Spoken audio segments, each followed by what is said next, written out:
አዳም ወዴት ነህ ያልከኝ በፍቅር ድምጽ ፈለከኝ።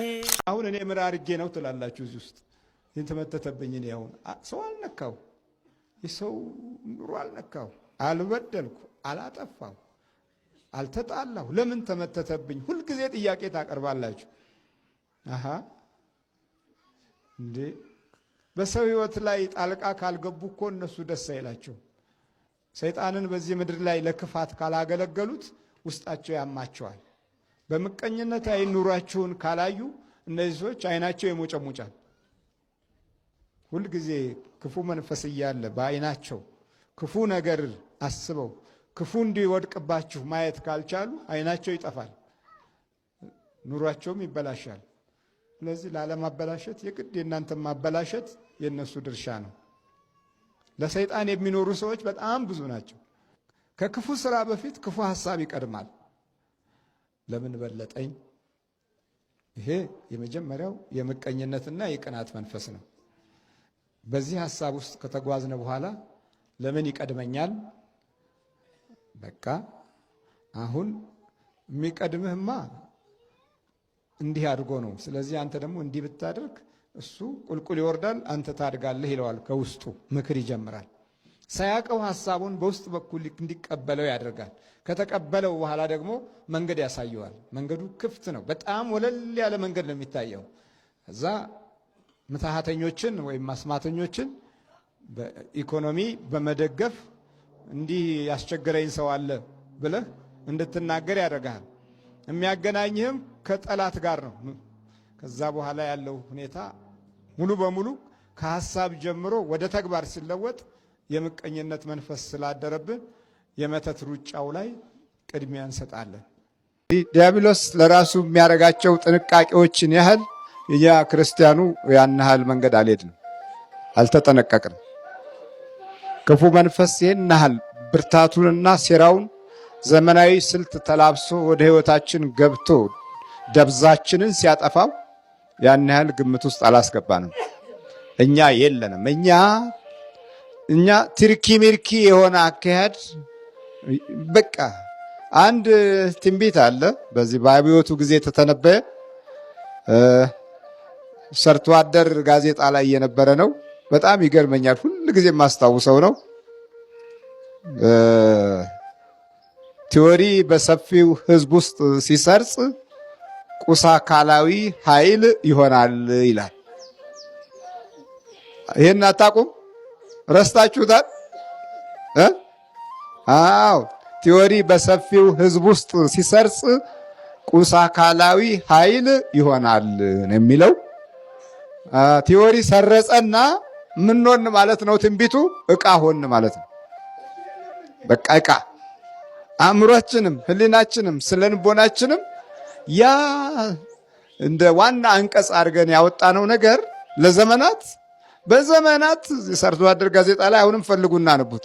ቲዎሪ በሰፊው ህዝብ ሲሰርጽ ቁሳ አካላዊ ኃይል ይሆናል እና ቁሳ አካላዊ ሆን። በቃ አሁን ተፈጥሯችን አእምሮአችን ቁሳ አካላዊ ሆነና መንፈስ አጅሬ ደግሞ ገባና አው ቁሳ አካል ነህ አለና ቁጭ አለ። በቃ ይሄው ዕቃ ሆነ ማለት ነው።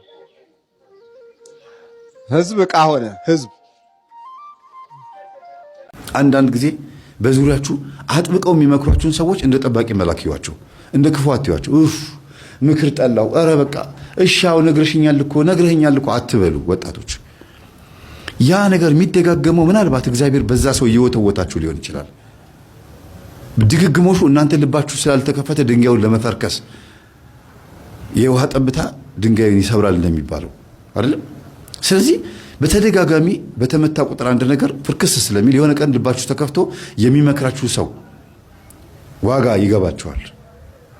የዛ ሰው ቫልዩ የምታውቁት ልባችሁ ሲከፈት ነው። ዛሬ ላይ ላትረዱ ትችላላችሁና አታርቋቸው። የሚመክሯችሁን ይኸው 3 ሰው አታርቁ ይባላል። በደንብ አዳምጡኝ። 3 ሰው ከህይወታችሁ አታርቁ።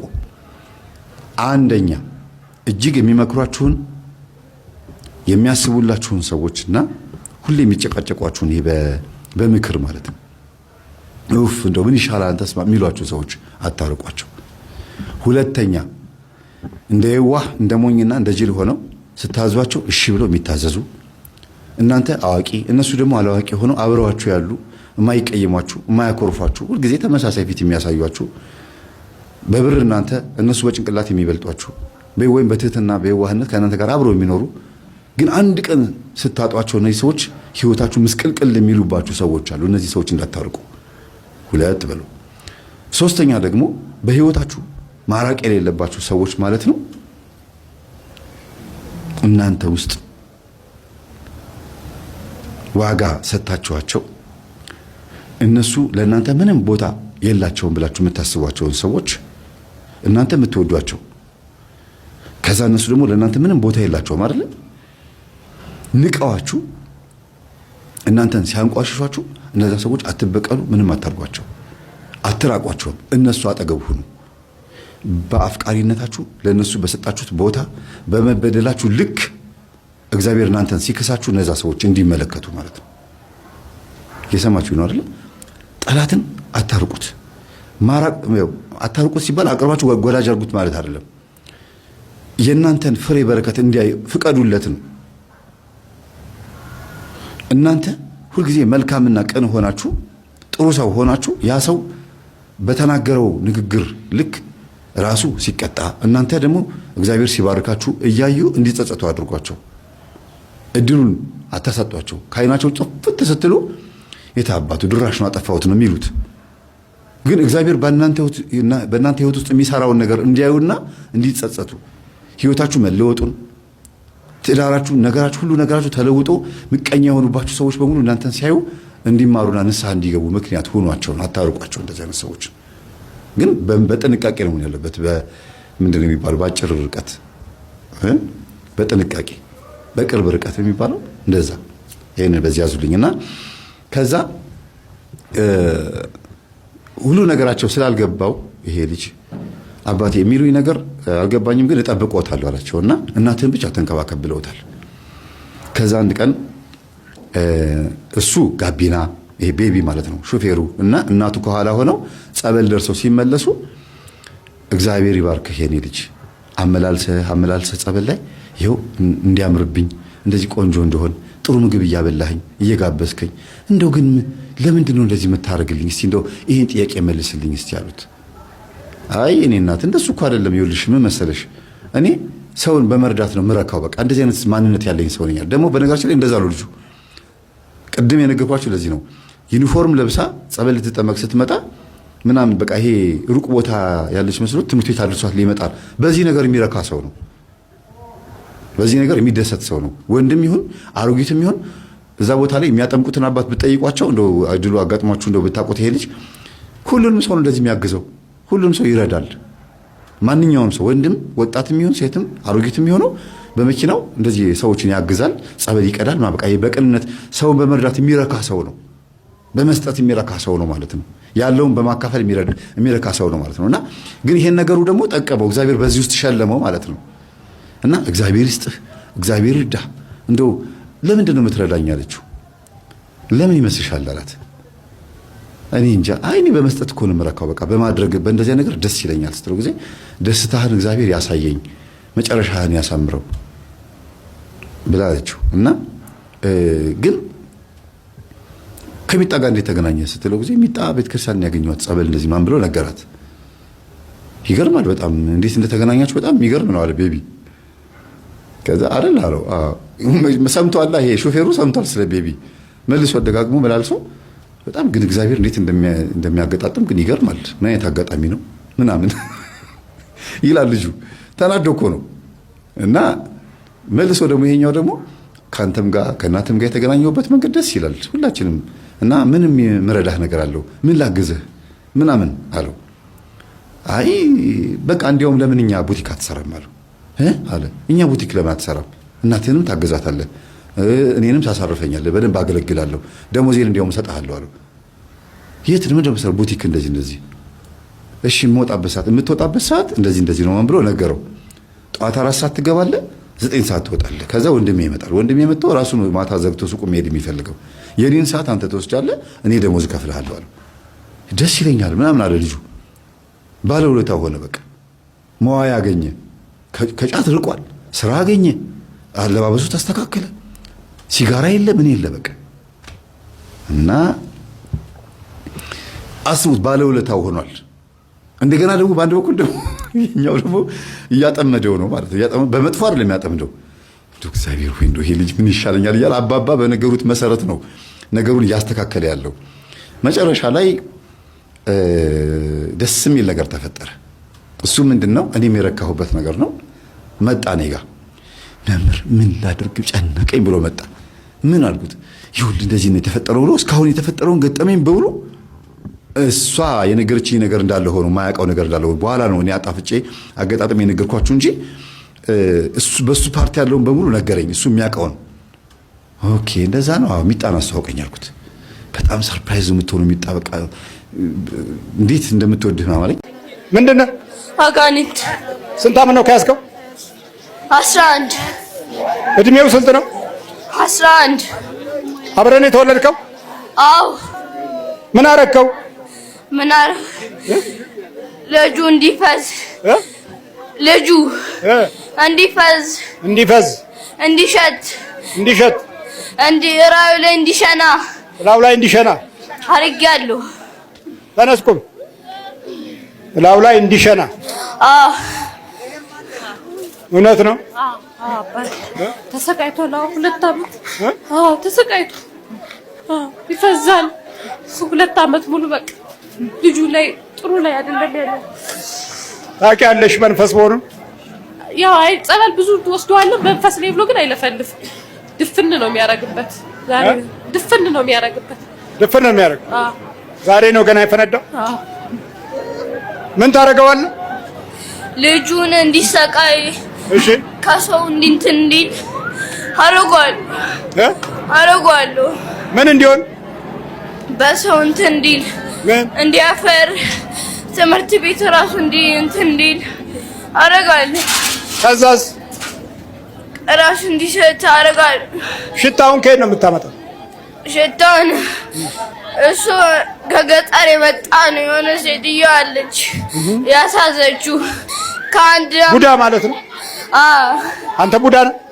ቡዳ ሰይጣን ቡዳ አጋንንት ነኝ። ስንት ናችሁ? 180 አዎ 180 አጋንንት።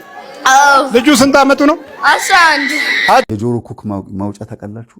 ጆሮ እንደዚህ አድርገው ዲቻ አድርገው የሚያወጡባት ማንኪያ ጭልፋ የምትመስል ትንሽ የጆሮ ኩክ ማውጫ አሁንም አለች። ነገሩ አንዳንድ ትልልቅ አባቶች ነው የሚገዟት እንጂ ብዙም ወጣቱ አያውቀውም። ይሄ ኩክ ማውጫ ነው እንደዚህ የሚደረገው ነው የምታውቁት እናንተ። በእሷ ኩክ ማውጫ ምን ይደረጋል? ኩኩ ይወጣና በጥጥ ይጠቀለልና ወሬውን መስማት የሚፈልጉት ሰው ቤት ሄደው ወሮሮ ያን ጥጥ ይወረውሩታል። እና የጆሮአቸውን ኩክ አይደለ እዛ ጥጥ ያስቀመጡት ጆሮአቸው እዛ ሄዶ ተቀመጠ ማለት ነው። የመንፈስ ጆሮ አንዳንድ ጊዜ እኮ ተራ ተንኮል ግርም ነው የሚለኝ። ግፋቸው፣ ተንኮላቸው ግን መጨረሻ ላይ ህዝቡን ለሲኦል ነው የሚማግዱት። በጣም ይገርማል። እና ሂድና ወርውረው ይላቸዋል ደብተራው። እሺ ብለው እኚህ ሰውዬ ይወረውራሉ። ከዛ እዛ ቤት ውስጥ የሚወራውን ነገር በሙሉ ሲሰሙን የኖሩት ዕድሜ ልካቸውን አሉ። መጨረሻ ላይ ንስሐ ሲገቡ ንስሐ የገቡበትም አንዱ ትልቁ ነገር የሰፈሩን ወሬ በሙሉ ሲሰሙ የነበሩት በዚህ የጆሮ ኩክ ማውጫ ነበረ። በየቤቱ እየሄዱ እንዴት ነሽ ደህና ነሽ ወይ ብለው ሰላም ብለው ምን ነው ዛሬ ግርጣሉት መተው አያውቁም ቤት እየተባሉ ገብተው የማያውቁበት ቤት እየገቡ የጆሮአቸው ኩክ እየጣሉ እየመጡ ስንቱን ወሬ ሰምተዋል አሉ። በደንብ ነው የሚገብሩለት። ገጠር ሄደው ፍየል አርደው መንፈሱን በደንብ ገብረውለት አራጭ ሰው አጓርተው ዶሮ ታርደው ምናምን ብሎ ነው የሚመጡት። ይሄ መንፈስ ይሄ እንደዚህ ብሎ የሚታዘዙላቸውን መንፈስ ተዋርሰውታል እና ሲሰሙ ነው የሚውሉት። ታዲያ በዚህ አይነት የፕሮቴስታንት አሁን ፕሮፌት የሚባሉት በሙሉ ኢየሱስ እንዲያለኝ እንዲያናገረኝ እያሉ የሚቀባጥሩት የሚዋሹት በሙሉ ከምን የመጣ ይመስላችኋል? የማታውቁት በጣም ብዙ ጉድ ስላለ ዘላችሁ ዝም ብላችሁ ያገኛችሁ ቦታ አትግቡ። ወይኔ እንደታወቀው የልቤን ሐሳብ ምናምን የሚሉ ሰዎች አሉ። ተውት፣ ግድ የለም እባካችሁ። ይኸውላችሁ የማንንም የልብ ትርታ ባንሰማ የእግዚአብሔርን ቃል ብቻ መጽሐፍ ቅዱስ ሰምተን ብንኖር ይሻለናል። እውነት እኔ አንዳንድ ጊዜ ተራ ክርስቲያን ወይም ደግሞ ተራ ምእመን ሆኖ መኖር ይሻላል ልበል ከእንደዚህ አይነት ቆሻሻ ህይወት። እውነቴን ነው። ሃይማኖት ከመቀየር ወደ ጠንቋይና ወደ ድብትራ ከመሄድ እንደ ኖርማል ክርስቲያን ሆኖ መኖር ይሻላል። ምንም ነገር ሳያውቁ በጣም የሚያናድድ የሚያበሳጭ ነገር ነው የምትሰሙት በቃ። እና የጆሮአቸውን ኩክ ሰው ቤት በጣሉ ቁጥር የእሳቸውም ጆሮ በኩክ መልክ ሲታይ ጽድት ያለ ነው እና የዛን ያክል ደግሞ የወሬ የሰፈር ወሬ ማዕት ነው እሳቸው ጋር የሚገባው። ኤኒዌይስ እኚህ ሰውዬ መጨረሻ ላይ ደንቁረው ነው ንስሐ የገቡት። ደንቁረው ጆሮአቸው ተዘግቶ አባባ ደህና ነዎት ተብለው እግዚአብሔር ይመስገን ደህና ናችሁ ይላሉ። ይሁን ይላል መጮህ ብዬ ነው ጮክሩ የሚናገሩት። እገሊት ሰላም ልትሎት መታለች ሰላም በሏት እየተባሉ ጆሮአቸው ስር የስንቱን ጆሮ ሰምተው የስንቱን ሐሜት ሰምተው ከጆሮአቸው እየሰጡ ከዛ ጆሮአቸውም ወጥቶ ሄደ። በዛው የተፈጥሮ ጆሮአቸውም ተበላ ማለት ነው። የት ነው የተቀመጠው መንፈሱ ድሮንስ? እና ወንድ ሆኖ ደግሞ የተበሳ ጆሮን የተበሳ ሰው ደግሞ አውቃለሁ። ከዚህ በፊት አቅርቤላችኋለሁ። የሞተ ሰው ጆሮ በኪሳቸው ይዘው የሚዞሩ ሰውዬ ብዬ ነግሬያችኋለሁ አይደል? ተደማጭነትን ለማግኘት አልነገርኳችሁም? አታስታውሱም? አዎ ሰው እኔን የምለውን ነገር እንዲሰማኝ ብለው የሞተ ሰው ጆሮ በኪሳቸው የተደገመበት ጆሮ ትክክለኛ ጆሮ እኮ የስጋ ጆሮ እሱን ይዘው የሚዞሩ ሰውዬ ናቸው። እና የትም ቦታ ሲሄዱ ብዙ ሰዎች ይሰሟቸዋል ካሉ ትንሽ ካስደነገጡ ሽንት ነው የሚያስለቅቁት ሰዎችን። እና እንዲህ አይነት በጣም የአሾክሿኪ መንፈስ የማይሰራበት ጉድ የለም። እንዳልኳቸው የጆሮ ጌጥ አንጠልጥሎ የሚሄዱ ሰውዬ ነበሩ። ወንድም ወጣትም ሆነው እንደዚህ የሚያደርጉ አሉ። በገጠሩ ክልል ስትሄዱ አንዳንድ ቦታ ላይ አንበሳ የገደለ ወይም ነብር የገደለ ምናምን እንደዚህ የጀግንነት ምልክት እንደ ብሔሩ ነው እንደ ባህሉ ነው ጆሮ ጌጥ ያደርጋሉ። አንዳንዱ ጋር ደግሞ ምን ትርጉም እንዳለው ብዙም ባላቅም ጆሮ ጌጥ የሚያደርጉ አሉ በባህል ወንዶች። ሴቶች ግን ሴትነት ነው የሚመስለው ጆሮ ተበስተዋል። ግን በጣም ብዙ ሰዎች የብር ጆሮ ጌጥ፣ የብር ቀለበት፣ የብር ሀብል፣ የብር እዚህ ጋር ራሱ እንደዚህ የሚደረገው እያንዳንዷን ነገር ከብር ጋር የሚደረገው ከመንፈስ ጋር በተገናኘ የሚሰራ ስራ ነው እና ከባድ ነው። ቤተሰቦች ከባድ ነው። እነሱ የሚመስላቸው ብር መንፈስ አይወድም መከላከያ ነው እንደሚባለው ነገር ነው የሚመስላቸው። ግን አይደለም። ሌላ ነው ጉዳዩ። ተቃራኒው ነው። እንዲያው ተቃራኒው ነው። እና የጆሮ ጌጥ አድርገው የሚንቀሳቀሱ ወንዶችም አሉ። ከዛ ባለፈ ደግሞ አሁን ሰልጠን እያለ ሲመጣ ደግሞ እንደምትሰሙት እንደምታዩት ዕጣን ነው። ዕጣን ብዙ ሰው ቤት የተባረከ የቤተክርስቲያን ዕጣን ከሆነ መልካም ነው። ቤተክርስቲያን ለምሳሌ ስዕላትን ዕጣን እናጥናለን። የቤተክርስቲያን ዕጣን ነው የምናጥነው። ይሄ ሉባንጃ ለየት ያለ ጭሳጭስ ምናምን ወደ ሶማሌ ተራ መርካቶ ብትሄዱ፣ ገበያ ሾላ የሆነ ሌላ ቦታ ብትሄዱ ጭሳጭስ ብቻ የሚሸጡ እናቶች አሉ። እና ለምን እንደሆነ ጠይቋቸው እስቲ። እዛ ቦታ ላይ ይነግሯቸዋል። እያንዳንዱ ጭሳጭስ ትርጉሙ ምን እንደሆነ ይነግሯቸዋል። እና ከመናፍስት ጋር የተገናኘ በጣም ብዙ የሚጨሱ ነገሮች አሉ። እሳት ብቻ ከጎረቤት ተውሶ አምጥቶ ያን ነገር መክተት ነው። ከጎረቤት መስማት ይቻላል።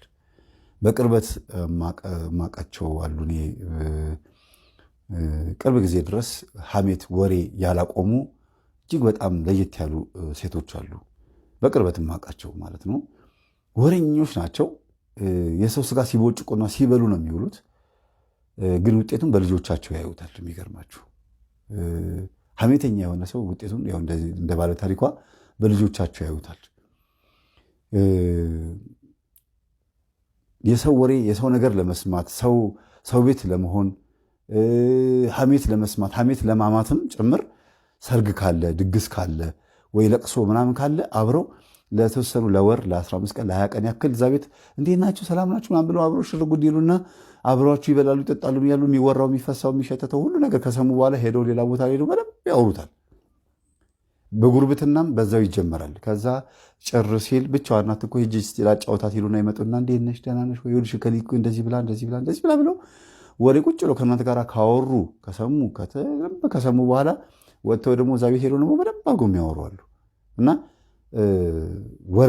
ወረተኛ የሆኑ ግን ጠንቋይ ቤት የሚመላለሱ ሰዎች ማለት ነው። እነዚህ የጠንቋይ መንፈስ የሰፈረባቸው ወላዋይ የሆኑ የቡዳ መንፈስ የተጠናወታቸው ቡዳ በአይናቸው ላይም በልባቸው ላይ ቁጭ ብሎ ሁሉንም የሰፈሩን ሰዎች ቤት ጓዳ ሚስጥር ለመስማት የሚቃርም መንፈስ አለ።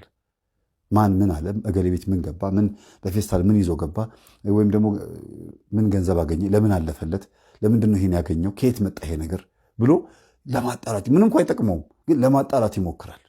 የቡዳ መንፈስ ነው እና አዲስ ነገር ካለ ይበለዋል፣ ያን ነገር ያበላሸዋል ማለት ነው። ሁልጊዜ በእጣቢ በቤት ውስጥ በሚፈላ ቡና በሚደፋ እጣቢ በምናምን ማሟረት ይወዳል። በመድፋት እዛ በር ላይ እንደዚህ ይደፋል፣ ያሟርታል ማለት ነው። ያንን በሚደፋበት ሰዓት ምን እንደሚያደርግ እናንተ አታውቁም። ረግጣችሁ ስትገቡ የእናንተ የእሱ የሆነው ነገር ረግጣችሁ ትገባላችሁ። መንፈሱን ተሸክማችሁ ነው የምትገቡት። ከዛ በኋላ እናንተ የምትናገሩት የምታደርጉት ነገር ሁሉ በህልምም በስሜትም በሰመምንም በምንም በኩል ለዚህ ሰውዬ ኢንፎርሜሽን ይደርሷል። በግምት መልኩ እንኳን የሚያስበው እውነት ነው። ይኸውልሽ የጠረጠርኩት የገመትኩት እውነት ሆነ ይላል ያ ሰው፣ ያቺ ሴት ሐሜተኛዋ። ለምን? መንፈሱ ያግዛል። በደንብ አድርጎ ነው ሴትዮዋን የሚያግዛት። ወሬ ያመጣላታል ማለት ነው። ቤትም ብላ ወሬ ታገኛለች። እና እሳት ስጡን ብለው ይመጣሉ ጎረቤት። ቡና ሲፈላ ሆን ብላ ጠብቃ እሳት ስጡኝ ብላ የምትመጣ ሴት ነበረች። እኔ የማውቃት ሆን ብላ ቡና ጠብቃ ሲፈላ ጠብቃ። እና ልጆቻቸው ግን ከንቱ ናቸው። ልጆቻቸው አይበረክቱላቸውም። ገንዘባቸውም፣ ትዳራቸው፣ ህይወታቸውም አይበረክትላቸው። ብቸኛ ናቸው። አሁንም ሁልጊዜ ብቸኝነት የሚሰማቸው ይመስላቸዋል። ለጊዜው በጣም ብዙ ቦታ ይሄዳሉ፣ ጠንቋይ ቤት ይሄዳሉ፣ ያሰራሉ። ልጆቻቸውን ያነቁ መስሏቸው፣ ከሱሳቸው ያላቀቁ መስሏቸው፣ በጣም ብዙ ነገር ያደርጉ መስሏቸው የተለያየ ቦታ ይሄዳሉ። የሚረግጡት ቦታ በጣም ብዙ ቦታ ላይ እናውቀዋለን። ግን በጣም ከባዱ ነገር የበለጠ ወጥመድ ውስጥ ነው የሚገቡት። የሚገርማቸው ወጥመድ ውስጥ የበለጠ እንዲያውም ለወደፊቱ ከባድ የሆነ ነገር ነው የሚጠብቃቸው እነዛ ቤተሰቦች በእነዚህ አይነት እናቶች ምክንያት ልጆቻቸውን የበለጠ እሳት ውስጥ ነው የሚከቷቸው። እና ወደ ቀደመው ነገር ስንመለስ ምናልባት በመሀል ትምህርት እንዲሆናችሁ ነው ይሄን ያስገባሁት፣ ወይ በመጨረሻ ማስገባት የምችል ነበር፣ ግን ጥሩ ነው እንኳንም በመሀል ገባ። ይህች እናት ብቸኝነት ስሜት ሲሰማት በቃ በጣም እየከበዳት መጣ። መቀባጀር ጀመረች። እንደገና ድጋሚ አሁን ጠንቋይ ፍለጋ መሄድ ጀመረች። በመጨረሻው ጥሩ ሁኔታ ላይ አልደረሰችም። በሰፈር ላይ ምን ተብላ እንደምትታማ ከዛ ከመንፈሱ ሰምታ እያበደች እየቀወሰች መቀባጀር፣ ብቻዋን መቀባጠር፣ መባተት ጀመረች። ምን ሆነሻል? አርፈሽ አትተኝም እንዴ ይላታል ባሏ። ልጆቹም እቺ እናታችሁ ጤነኛ አትመስለኝም፣ እየባተተች ነው፣ ብቻዋን ትቀባጠራለች፣ አዲስ ነገር አምጥታለች፣ እኔ ምን እንዳደረገች አላውቅም፣ የሆነ መላ በሏት ብሎ ተናግሮ አባትዬ ይወጣል። ብዙ ነገር አይናገርም፣ ኢንፎርም ግን ያደርጋል። በደንብ ነው የሚያሳስበውና ልጆቹ ግራ ገባቸው። ከዛ የሆነ ጊዜ ላይ ለካ የት ውላ እንደምትመጣ አያውቁም። ክንፍ ብላ ምን እያለች ወደ ከተማ ሄዳ ተመልሳ ትመጣለች። ቅድም እንዳልኳችሁ ስጀምር ብዙዎቻችሁ ከ22 ማዞሪያ እስከ ኤድና ሞል፣ ከብራስ እስከ አትላስ በቦሌ ሚካኤል በኩል ወደ ላይ በብዙ ቦታ ላይ የምታውቋት ሴት ነች ብያልኳችሁ። በእብደት ነው አብዳለች። እና ቦርሳ አድርጋ ልብስ ተቀብታ ፀጉሯን ቀለም ተቀብታ በቃ በጣም እየተቆነጠነጠች እየለፈለፈች ብቻዋን የምትሄድ ሴት ያጋጠመቻችሁ ካላችሁ እሷ ነች። እና ብዙ ሰው አብዷል። በእርግጥ በአሁኑ ሰዓት አንድ ሴት ላትሆን ትችላለች። እና ዛሬ እግዚአብሔር ስሙ የተመሰገነ ይሁን። ልጆቹ እግዚአብሔርን ሲያውቁት ግርም ነው የሚላቸው። እናታቸውን በመንገድ ላይ ሲያዋት እንዴት እንዳፈሩ ብቻዋን እየለፈለፈች እንዲህ ማየ ምን ሆንሽ ይሩታ ይታቀኛላችሁ ምናምን ብላ ለፍልፋ ሄደች። እማያለችም እንዲ ተነጋገሩ። ሄደው እጇን ያዟት። ምን ሆነሽ ነው አሏት። ደንግጠው እጇን ይዘዋት መጡ። ትለፈልፋለች፣ ትቀባጠራለች። ከቤት ስትወጣ ደህና ነበረች። ለካ ከበር ነው ይዟት የሚወጣው። ከበር ይዟት ይሄድና ወደ ቤት ስትገባ ግን ጤነኛ ነች። እና ሶፋ ላይ ከተጋደመች በኋላ ነው የምትነቃው ሴትዮዋ፣ ኖርማሊ ወደ ራሷ የምትመለሰው። ሲነግሯት በመንገድ ላይ እየሄድኩ ይመስለኛል በህልሜ። ኧረ በህልምሽ አይደለም በእውንሽ ነው መንገድ ላይ ያገኘንሽ፣ እኛ እኮ ነው ያመጣንሽ። እኔ ዘግቼ ነበር። በፍጹም ለካ ከእንቅልፏ ብድግ ብላ ተነሳ። ቦርሷን ፕላስቲኳን ተቀብታ የምትወጣው በመንፈሱ ኃይል ነው። አብዳለች ሴትዮዋ፣ ተቀይራለች ማለት ነው። የሚመስላት ተኝታ በህልሟ የምታየው ነው የሚመስላት ያንን ጉዳይ። ህልምን ይመስለኛል የምትሉት ነገር የለም። እንደዛ ነው በቃ በጣም አበደች። ልጆቹ በጣም ደነገጡ። የሰፈር ሰው በሙሉ አወቀ። ጨርቋን ትላበደች። ከ2011 ግንቦት አካባቢ ይመስለኛል ጀምሮ እስከ 2013 ጥር ጥምቀት ጊዜ ድረስ እብድ ነበረች። ከዛ 2013 መጨረሻ ላይ ነው እንግዲህ ሐሜት ያሟት የነበሩ ሰዎች በጣም ተናደው በጣም በሁኔታዋ ደንግጠው እኛንን ያሳበድናት ብለው ሲሉ ያረዛ አንቺ እኛ አይደለንም የራሷ ነች ኃጢአቷ የራሷ ስታረግ የነበረው ነገር ምናምን አሏት እና ያ ያማግጣት የነበረው ሰው በመስተፋቅር አሳብዷት ነው ተብሎም ሁሉ ልጆቹ ሲፈልጉት ነበር፣ አልተገኘም። ወሬውን ሰምቷል እና በስልክ አናግሯቸዋል። እኔም እዚህ ነገር ውስጥ የለሁበትም፣ ወደደችኝ፣ ወደድኳት፣ ባለትዳር በእርግጥ አውቃለሁ፣ ግን ምንም የማውቀው ነገር የለም እና ልክ ናችሁ የሆነ ጊዜ ነበረ። አበደች እኮ እናታችን ሲሉ ጊዜ በጣም አዝናለሁ ለተፈጠረው ነገር፣ ጸበሉ ሰዷት ብሎ ስልኩን ዘጋባቸው። ሌላ ሰው እንደዚህ ምንም ሌላ አንድ ስቴፕ እንኳን ሊያስጉዝ የሚችል ነገር አልነበረም። ልጆቹ ግራ ገባቸው። ጸበል ማይላቸው ሰው የለም፣ ግን ስለ ሃይማኖት ምንም ቦታ የላቸው፣ መረጃ የላቸው።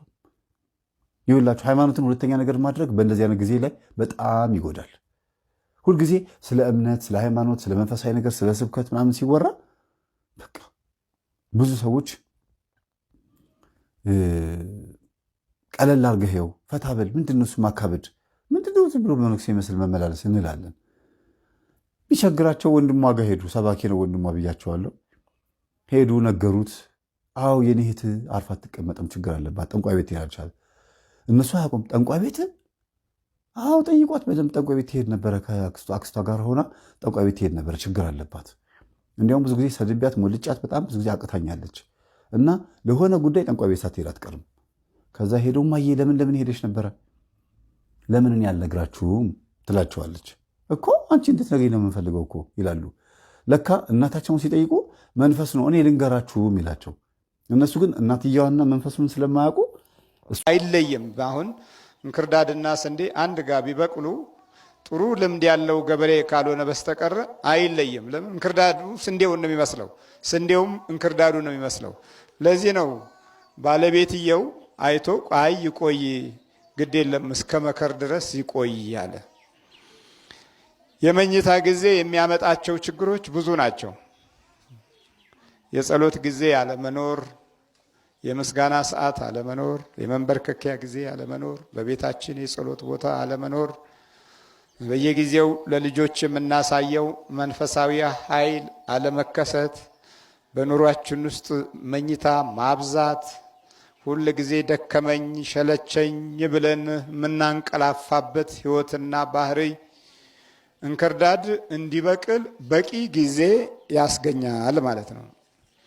እንክርዳዱ የተለያዩ አይነት ጠባያቶችና ባህሪያቶችን ብቻ ሳይሆን የሚያካትተው ኑሯችንም በራሱ በእንክርዳዱ ውስጥ በጨለማ የተጀመረ ሊሆን ይችላል። በጨለማ ጊዜ፣ በጨለማ ወቅት፣ በጨለማ ኑሮ፣ በጨለማ ዘመን የሚጀመር ኑሮ እልህ አስጨራሽ ነው። ስለዚህ ጠላት የዘራውን ኑሮ እንኖራለን። በአይነ ጥላ የምትኖረው ኑሮ የጨለማ ኑሮ ነው። ለምን? እሱ የሚያየውን እንጂ የምታየው አንተ የምታየውን አታገኘውም።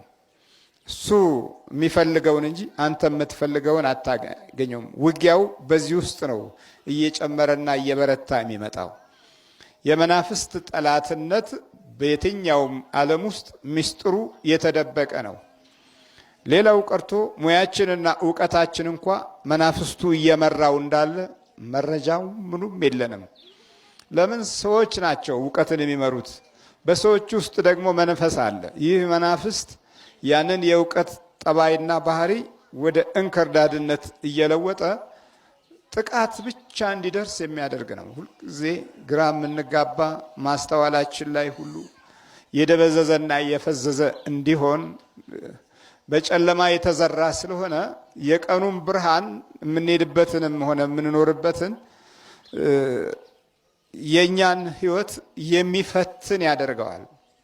ሰዎች ተኝተው ሳለ ነው ግን ይህ ሁሉ የሆነው። ተኝተው ሳለ ዝም ብሎ በቀን መጥቶ ስንዴ ውስጥ አይዘራም፣ ተደብቆ ነው የሚዘራው። በቀን ከተዘራው ይልቅ የከፋው በጨለማ የተዘራው ነው፣ በጣም አደገኛ። ቀን ጥሩ ስንዴ ዘርቶ ጠላት መጥቶ እንክርዳድ አደረገበት ይላል። ይሄ እንግዲህ ከሰማያት የወደቀው ክፉ መንፈስ የኛ ጎረቤት ከመሆን አልፎ ማህበረሰብ እስከመሆን ድረስ የደረሰበት ዘመን ላይ ደርሰናል። ከሰማይን የወደቀው ዲያብሎስ ወደቀ፣ ዓለማችን ውስጥ ገባ። በወደቀበት ቦታና ስፍራ ላይ መቆየት አልፈለገም። ከኛ ህይወት ጋር ተዛመደ። በተለያየ አይነት መንገድ ወደ ሰውነታችን ገባ። እንክርዳድነቱን ለመግለጽ የሚከተሉትን ሂደቶች ጀመረ። አንደኛ መንፈሳዊ ኃይላችን እንዲቆም አደረገ። ሰዎች ተኝተው ሳለ እንክርዳዱን ዘርቶ ጠላት ሄደ ነው የሚለው። በጨለማ ጊዜ የተዘራ ትውልድ ሆን ማለት ነው። በጨለማ ጊዜ የበቀልን ትውልድ እስክንሆን ድረስ ተፈተንን። አባቶች ሳይጸልዩ አኖሩን። ቤተ ክርስቲያን ይሄዳሉ። ይህም ወግ ብቻ ሆነና ቀረ። እኛም መሄድ ጀመርን። ውስጣዊ የህይወት መረጃ የለንም። ደብዘንና ፈዘን በሃይማኖቱ ላይ ቆየን። ከዛ በኋላ 2 ጊዜ 3 ጊዜ አይናችን እያየ እንክርዳድ የሆነ ትውልድ እየበዛና እየጨመረ መጣ። ክፉ መንፈስ የዘራው የመናፍቃን መንፈስ ሾልኮ የገባበት ልቡ የተምታታ ጊዜያዊ የሆነ እርካታዎች ብቻ እንጂ ዘለቄታ ያለው ነገር ላይ ትኩረት የሌለው ሰዎች ተኝተው ሳለ እንክርዳዱን ዘርቶ ጠላት ሄደ። ይህን ጠላት አደረገ ማድረግ ይችላል። ብዙዎቻችን የክፉ መንፈስ ግምት እስካሁን ድረስ ለብዙዎቹ ግልጽ አልሆነላቸውም። እንኳን ለምእመናን በጥሩ ሁኔታ ላይ ያሉ አባቶች እንኳ ቃሉን ልክ እንደዚህ ያነቡና በህይወት ዘርፍ ውስጥ ባለው ፈተና ግን ምንም ትኩረት የሚሰጡት ወይም ደግሞ በሌሎች ላይ ያለው ጉዳታቸው አድርገው የሚይዙት ስለ ጉዳቱ ራሱ እንኳን ያልገባቸው የዕለት ኑሮ የዕለት ሰዓት የሚፈጁ እድሜያቸውን እንደዚሁ በከንቱ ጨርሰው ለሞት ብቻ የሚዘጋጁ ጥቂቶች አይደሉም። በመመጻደቅ ብቻ ዘመናቸውን ያካበቱ ጊዜያቸውን የጨረሱ ብዙዎች ናቸው። ከዚህ አንጻር ይሄ የእንክርዳዱ የጠላትነት ስሜትና ጠባይ የቱን ያህል ጎጂ እንደሆነ ሊያውቁትም አይፈልጉም። በዚህ በሽፍንፍን ህይወት ዘመን ሲያልቅ ደግሞ ይኸው ትውልዳችን እንዲህ አይነት መከራ በህይወት ውስጥ ገብቶ ቁጭ ብሏል። በማህበራዊ ህይወት ውስጥ ያለ የመናፍስት ጥቃት ህብረተሰብ እስከመሆን ድረስ አብሮ ደርሷል ማለት ነው። ዘሬ፣ ቤተሰቤ፣ ወገኔ፣ ያሳድጌው፣ ምን ብዬው የሚለው ይሄ ቀደም ሲል በዚህ በጠላት ላይ ያለን እውነት ለማወቅም ሆነ ለመረዳት ከእግዚአብሔር ሐሳብንም ሆነ መረጃን ለማግኘት ዝግጁ ያልሆኑ ሰዎች፣ በመኝታ ጊዜያቸውን የጨረሱ ሰዎች ያስከተሉት ውጤት ነው። ዝም ብለው ተኙና ኖሩ። በመኝታ ብቻ የኖርንበት ነገር ስለሆነ አሁን መናፍስት ሲገለጥ እንዴት ለምን ማለት ጀመር። እንዴት ይሆናል? አይሆንም። ስለዚህ ይሄ ነገር ዝም ብሎ ምትሃት ነው፣ አስማት ነው ማለት ጀመርን። የገዛ መከራችንንና ተደብቀንበት የበቀልንበትን ክፉ ህይወት መልሰን የሚቃወመውን ሰው መቃወም ጀመርን። እንደገና ተገልብጦ እስቲ አሁን መከራው ያለው እናንተ ጋር፣ ችግሩ ያለው እናንተ ጋር፣ ስቃዩ ያለው እናንተ ጋር፣ መተቱና ሟርቱ ያለው እናንተ ጋር፣ ህይወታችሁ በስቃይ ላይ ሆኖ የምትድኑበት መንገድ ይሄ ነው ሲባል አይ ማለት ምን ማለት ነው ታዲያ? ተኝቶ እንክርዳዱን ዘርቶ ጠላት ሄደ። ታዲያ አልተኛ ነው? ተኝተናል እኮ። ዝም ብሎ በቃ ማገላበጥ ነው። ለዚህ እንቅልፍ የማይወስድ መኝታ፣ ሰላም የማይሰጥ መኝታ፣ እረፍት የሌለው መኝታ፣ ከጠላት ጋር ቅዠት የሞላበት መኝታ፣ ፍቅር የሌለበት መኝታ፣ በጎነትና ጸጋ ሞገስ የተለየው የመንፈስ ቅዱስ ጥበቃ የጎደለው መኝታ ተኛ። በዚህ ጊዜ ጠላት በቂ የመዝሪያ ጊዜ አገኘ። ዛሬ እንኳን ማታ ሌሊት አይደለም ቀንም እየዘራ ነው ያለው እና ጠላቶቻችን ይህን ያህል መንገዳቸውን አስፍተው ሄደዋል። ስለዚህ እንክርዳዱ አብሮ እስኪያፈራ ድረስ ዝም በሉት። ስትነቅሉ አለ መላእክት፣ ስትነቅሉ ሌላውንም እንዳትጎዱ ተዉ፣ እስከ መከር ድረስ አብሮ ይቆያል። ስለዚህ በጠላት መካከል እንደዚሁ አብረን እንኖራለን ማለት ነው። ምቀኛው አለ፣ ተንኮለኛው አለ፣ በክፉ ዓይን የሚያዩ አሉ። አሁን የምትታገለው ውስጥህ ከገቡት መንፈሶች ጋር ነው። ያልተነቀለም ገና ነው፣ ይቆያል፣ እስከ መከር ይቆያል። ግን ለአንተ ደግሞ እነዚህን መከላከያ ኃይል ማግኘት አለብህ። ስንዴነትን ማረጋገጥ መቻል አለብህ። ጠላትን መጋፋት አለብህ። ከውስጥህ መጋፋት አለብህ። ገብቷል፣ ግን እንዲወጣ ትግል ማድረግ አለብህ። አብሮህ እኮ ነው ያለው። አብሮ ይቆይ እኮ ነው ያለው። ከስንዴው መካከል የገባውን ክርዳድ አብሮ ይቆያል እስከ መከር ድረስ። ጳውሎስ ይሄ ችግር ነበረበት። ያው የብንያም ዘር ስለነበረ ክፉ መንፈስ በየጊዜው ይፈታተነው ነበር። ጴጥሮስንም እንደዚሁ ይፈታተነው ነበር። 3 ጊዜ እስኪክድ ድረስ ጌታን ተፈታትኖታል። በማቴዎስ ወንጌል ምዕራፍ 16 ላይ ስለ ክርስቶስ መከራ ማየትና መሰቃየት ጌታ ራሱ ሲነግረው አይ ጌታ ሆይ እንዲህ አይሆንብህ፣ እንዲህ አይነት ችግርማ እዚህ ውስጥ አትግባ ሲለው ሄድ አንተ ሰይጣን ወደ ኋላ ተመለስ፣ የእግዚአብሔርን አላሰብክም የሰውን እንጂ ያለው። የዛን ጊዜ የሰይጣን አይነ ጥላ ቀድሞ ነበረ በጴጥሮስ አንደበት ውስጥ ነበረበት። በኑሮ ውስጥ የአይነ ጥላ መንፈስ ነበር። በኋላ 3 ጊዜ ካስካደ በኋላ እየጸለየና እየሰገደ ወደ ጌታው በንስሐ ሲቀርብ ያን ጊዜ ነው የተለየው። ከዛ በፊት አብሮት ነበር። ጳውሎስ እስከ ሞት ድረስ አብሮት ነበር። ሌሎችም እንደዚሁ ይሁዳን የሚያክል ሐዋርያ ተጠርቶ ሳለ ለሁሉም ኃላፊነት ተሰጥቶት የነበረውም እሱ ደግሞ ጨምሮ ሲገባበት ከጌታው ጋር ነበር። እየገባበት ሲጨመር ከጌታ ጋር ሲበላ አንድ ይገባል፣ ገንዘብ ሲሰርቅ አንድ ይገባል። እንዲህ እያለ መጨረሻ ላይ ዛፍ ላይ ሰቀለውና ሞተ። ከሐዋርያ የተሰቀለ አንዱ ከ12ቱ አንዱ እንዲህ አይነት ሰው ነበር። መንፈሱ በጌታ ዘመን ያሸነፈው ማለት ነው። በክፉ መንፈስ ይሄን ያህል ጌታው በነበረበት ዘመን የሚያሸንፍ ከሆነ አሁን በዚህ ዘመን ደግሞ ምን ያህል ነው? ብዙዎቻችን እንጀምርና በቃ አንድ ወይ ሊወጣ ሲል እናፈገፍጋለን። ልክ ሊደክመው ወደ ሲኦል ሊገባ ሲል የልቦና ምርኮ ይፈጽምና ያው ተኝተን የሚዘራውን ይዘራና ጠዋት ብድግ ስንል የሱን ሐሳብ እንቀበላለን። ብዙዎቻችን ውስጣችንን በማድመጥ የክፉ መንፈስን ወሬ ሹክሹክታ ለምደናል። ይሄ ሹክሹክታውን በምንቀበልበት ጊዜ ደግሞ መንፈስ ቅዱስ እንደነገረን አድርገን ስንቃዥ እንኖራለን። ሁሉ ጊዜ ይሄን አሾክሻኪ መንፈስ የሚያደምጡ ክርስቲያኖች አሁን ጥቂቶች አይደሉም። አዳም ወዴት ነህ ያልከኝ፣ በፍቅር ድምፅ ፈለከኝ። አልብሰኛል ነጩን ልብስ፣ እወድሃለሁ ኢየሱስ፣ አከብረሃለሁ ክርስቶስ።